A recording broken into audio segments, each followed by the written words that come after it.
दोस्तों आज इस वीडियो में हम CPU रिवॉल्व करना सीखेंगे। तो ये वीवो का Y91 मॉडल है। अगर इस मॉडल का आपने CPU और eMMC सक्सेसफुली अगर रिवॉल्व कर लिया और सेट को ऑन कर दिया तो मैं गारंटी दे सकता हूँ आप किसी भी फ़ोन का CPU और eMMC रिवॉल्व कर लेंगे, सक्सेस कर लेंगे। क्योंकि इस मॉडल में जो ब्लैक पेस्टेड CPU और eMMC होता है उसका ब्लैक पेस्ट होता है वो बहुत ही ज़्यादा हार्ड होता है। दूसरी चीज़ ये कि इसमें जो ट्रैक्स होते हैं eMMC और CPU के वो बहुत ही बारीक पतले से ट्रैक होते हैं, बहुत ही हल्के ट्रैक होते हैं। तो अगर आप प्रैक्टिस कर रहे हैं, आप सीख रहे हैं, कहीं इंस्टीट्यूट से सीख रहे हैं या खुद सीख रहे हैं, तो आप थोड़ा सा सीखने के बाद इस सेट के मदरबोर्ड पे, वीवो Y91 के मदरबोर्ड पे आप ज़रूर प्रैक्टिस कीजिए। आपको अपनी हैंड स्किल का पता चलेगा कि किस लेवल पर आपकी हैंड स्किल है, आप इसको सक्सेस कर पाते हैं कि नहीं कर पाते हैं। क्योंकि इसमें जो ब्लैक पेस्ट होता है बहुत ज़्यादा हार्ड होता है और इसके ट्रैक्स मतलब जब आप इस पर डिसऑल्डर वीक चलाते हैं या ग्लू क्लीन करते हैं तो इसके ट्रैक्स जो है बहुत ही नाजुक होते हैं।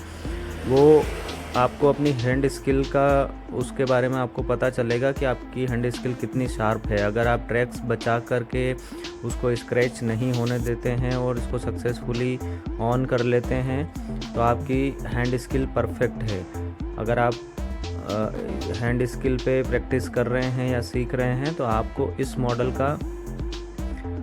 मॉडल के मदरबोर्ड के ऊपर आपको ज़रूर प्रैक्टिस करनी चाहिए। इससे आपकी हैंड स्किल का लेवल आपको पता चलेगा। तो चलिए देखते हैं, पूरी वीडियो आप देखिए। हम ये एक चालू मदरबोर्ड के ऊपर, इसमें कोई प्रॉब्लम नहीं है, ये सेट पूरा परफेक्ट काम कर रहा है। तो एक चालू मदरबोर्ड के ऊपर हम इसको प्रैक्टिस करने जा रहे हैं और देखते हैं कि ये सक्सेस होता है कि नहीं होता है।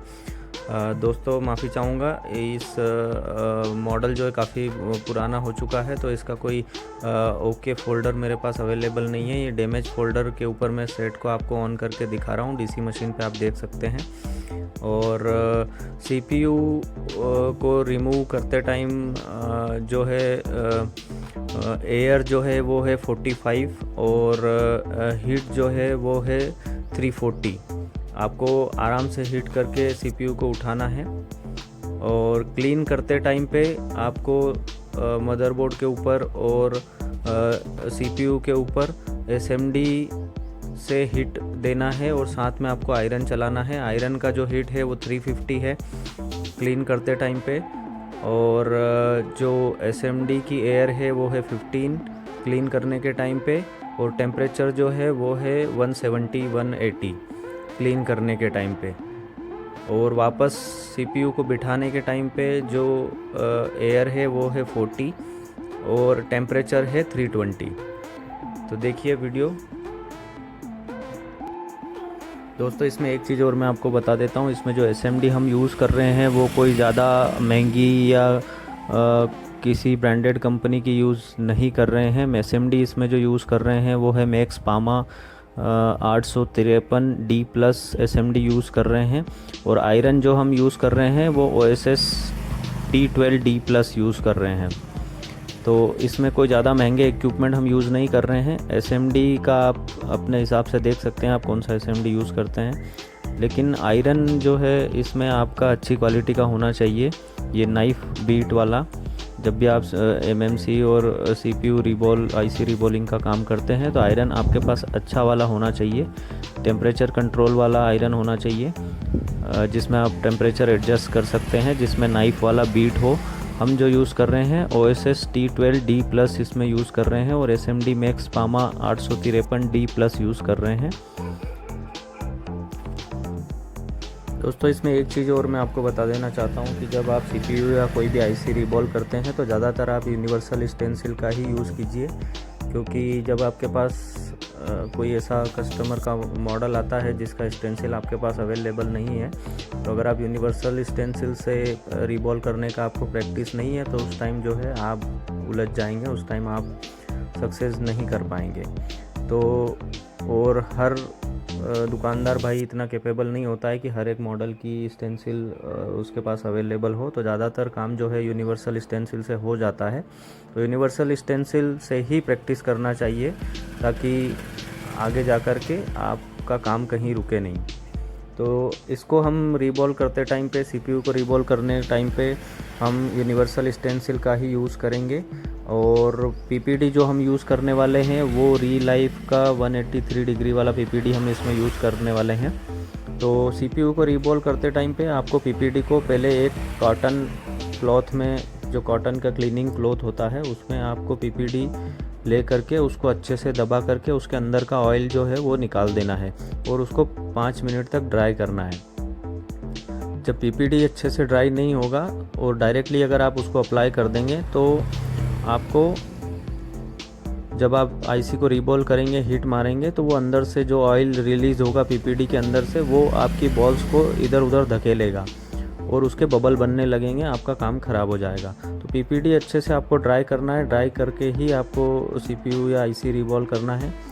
और यूनिवर्सल स्टेंसिल से जब आप रीबॉल कर रहे हैं तो हमेशा सीपीयू या आईसी को एक कॉर्नर पर रखिए, एल कॉर्नर पर आईसी या सीपीयू को रखिए, बाकी साइड आप खाली छोड़ दीजिए। उसको सीपीयू या आईसी को बीच में रख के रीबॉल आप नहीं करिए, अदरवाइज़ थोड़ा सा काम ख़राब होता है। उसमें आसपास जो है आपका पीपीडी की बॉल बनने लगती है, बड़ी छोटी बॉल बन जाती है और वो उचक के बाहर आ जाती है। तो हमेशा कॉर्नर से रीबॉल कीजिए। और रीबॉल करते टाइम पे एयर आपको बिल्कुल कम रखना है आपकी एसएमडी के हिसाब से कि आपका एसएमडी का एयर फ्लो कितना है।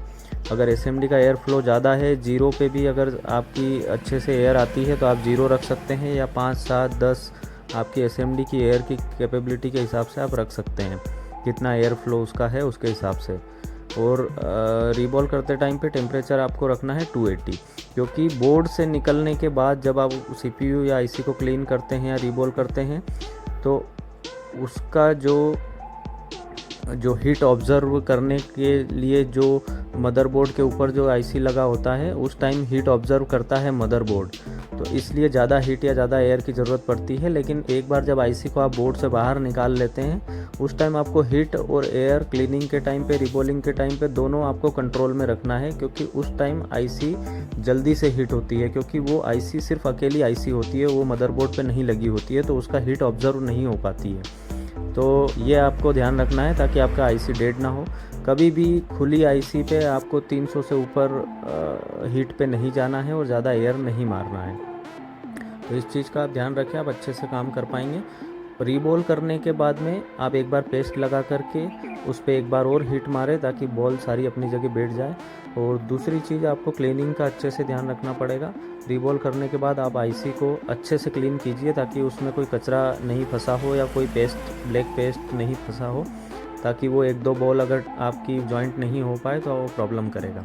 सीपीयू रीबॉल करने के बाद बेस्ट है कि आप आईसी या सीपीयू के ऊपर थोड़ा सा रोजिन लगा दें और बोर्ड के ऊपर भी रोजिन लगा दें, क्योंकि प्रैक्टिस अगर आप कर रहे हैं तो अच्छा रहेगा कि आपकी आईसी लगाते टाइम पे इधर उधर भागेगी नहीं। Thank you.